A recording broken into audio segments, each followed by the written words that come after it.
Only on 2 now, a 76-year-old woman attacked, beaten with her own cane.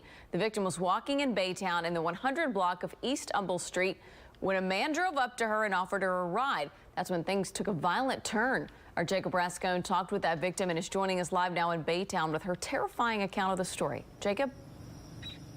Lauren, terrifying and also an amazing story of survival. This is a woman who thought she was getting into a car with a friend. When she realized what was happening, she was relentless in trying to escape, and then a neighbor stepped in and saved her life. I was walking to my house. At 76 years old, Mrs. E still loves to walk. I'll take you where you want to go.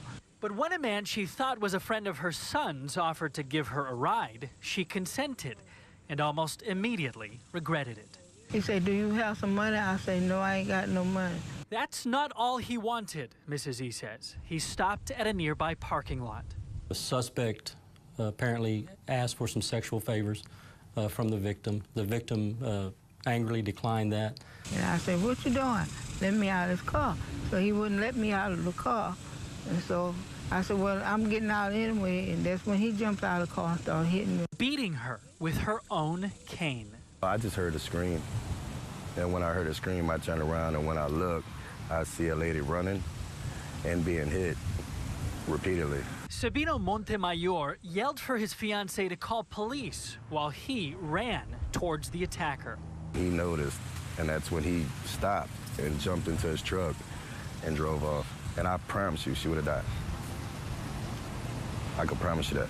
They met today for the first time since Sabino saved her life. You're one of the strongest women I ever met. It may take a while before Mrs. E can walk on her own again, as police search for the man who nearly beat an elderly woman to death in broad daylight.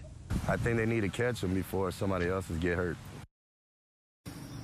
The neighbor describes the attacker as a black man, 5'11", 200 pounds or so, driving a black Suburban or Tahoe with dark-tinted windows.